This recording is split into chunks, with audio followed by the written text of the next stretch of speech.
Welcome back to The Explainer. Today, we're diving headfirst into the ultimate real-life stress test. We are analyzing a playbook forged right in the fire of an incredibly complex life transition.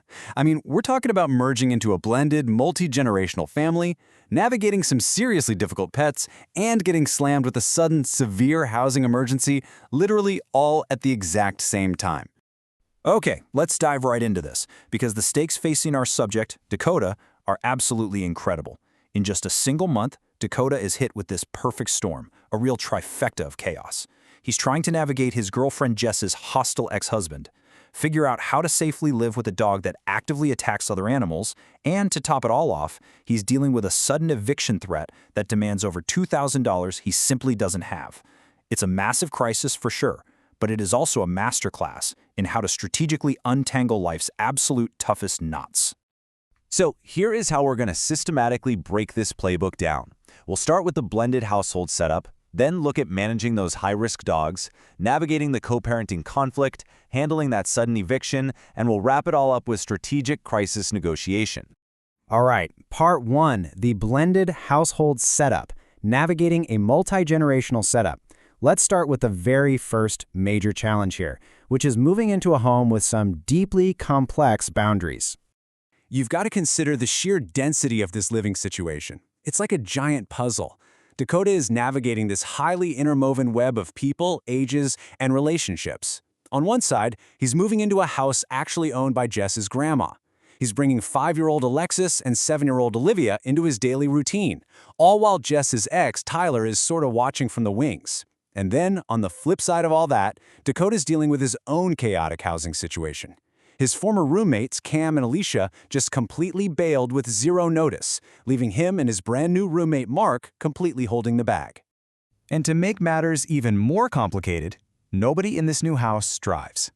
Now, Dakota's got a 4-year stable job with Everclear Property Services that provides a direct commute, which is great, but basic household errands instantly turn into tactical missions. Just grabbing dog food suddenly requires a full-on extraction plan. Groceries, vet trips, midnight emergencies, they all demand a rock-solid transport setup using ride shares or deliveries. And because Grandma owns the home, she holds ultimate authority. Dakota's absolute masterstroke here is proactively pitching a 30 to 60-day trial run. He completely takes over the heavy lifting, hauling that delivered dog food, taking out the trash, basically proving right out of the gate that he's a huge asset to the house, not a burden.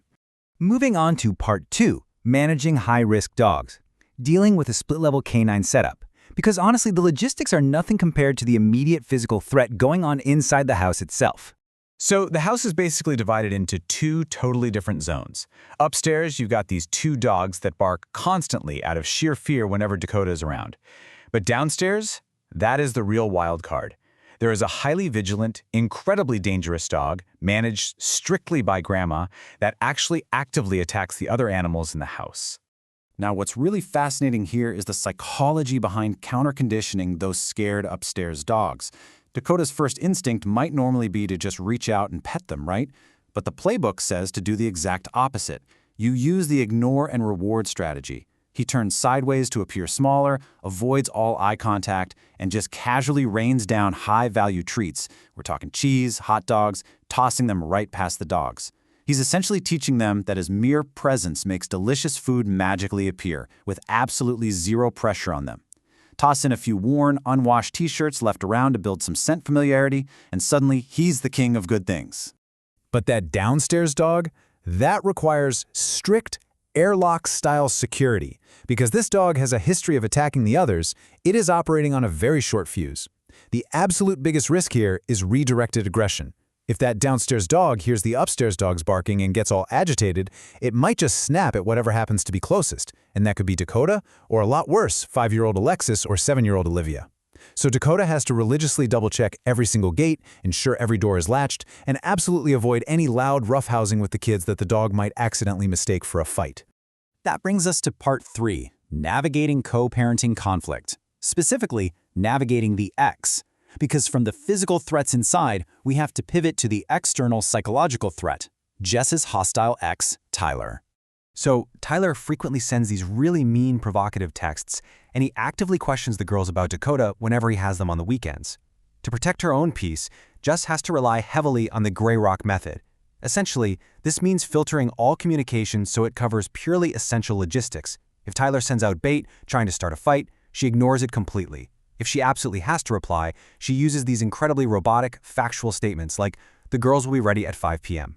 And this brilliantly illustrates exactly how you starve that kind of drama. Jess implements what they call the weekend window. She actually mutes Tyler's texts all week long, Monday through Friday, and only checks them on Friday and Sunday afternoons just for the custody handoffs. But even more importantly, they completely abandon telling the kids to keep secrets. Forcing kids to stay quiet just causes them extreme stress, and frankly, it just makes the ex way more suspicious.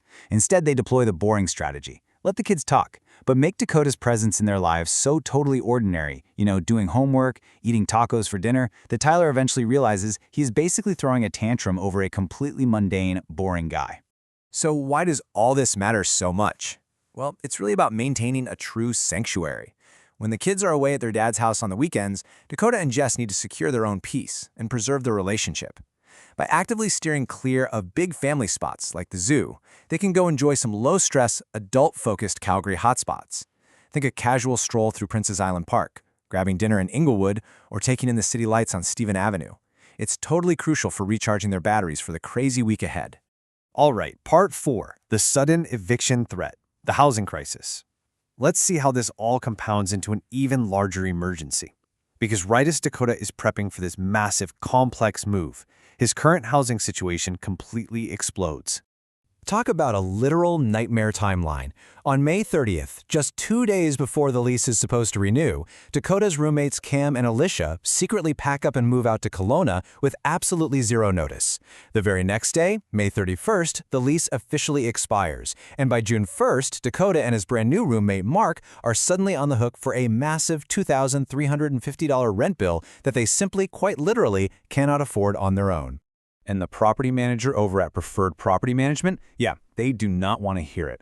After a bit of initial miscommunication about a previously discussed reduced rate of $1,600, the manager just escalates immediately.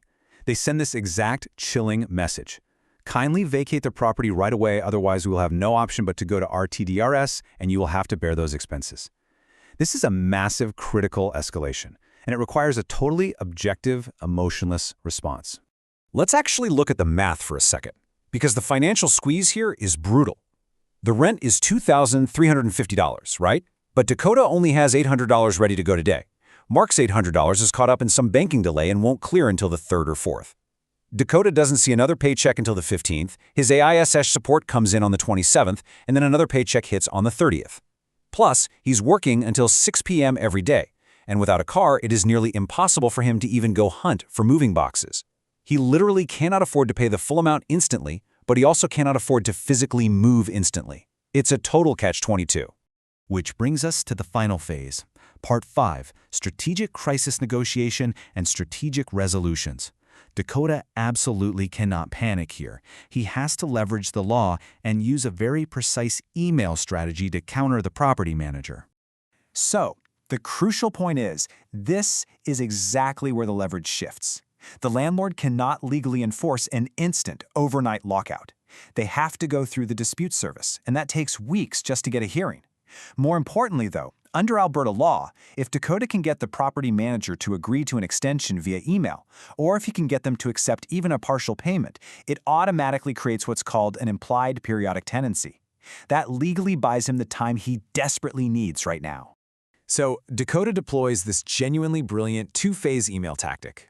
Phase 1, he immediately clarifies the confusion. He calmly points out his 4-year job stability with Everclear to prove, hey, I'm not a squatter here, and he pushes for that $1,600 reduced rate they had originally discussed. But if the landlord decides to play hardball, he smoothly moves to Phase 2, deploying the last resort shield. He offers the full $2,350, but explicitly spreads it across his exact upcoming paydays in exchange for a guaranteed, peaceful June 30th move-out. By offering the full rent amount, he completely strips the landlord of their main legal ammunition for a fast-track eviction, virtually guaranteeing himself 30 days of peace to figure things out.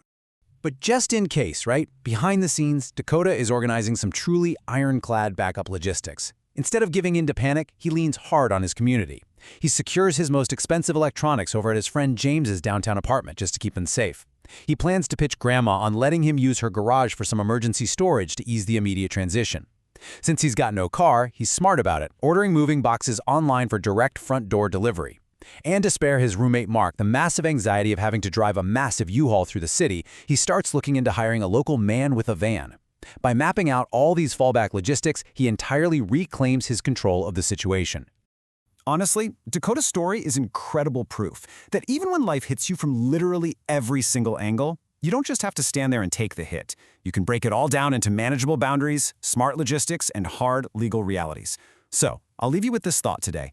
When life throws every possible crisis at you simultaneously, which tactical boundary are you going to draw first to protect your peace?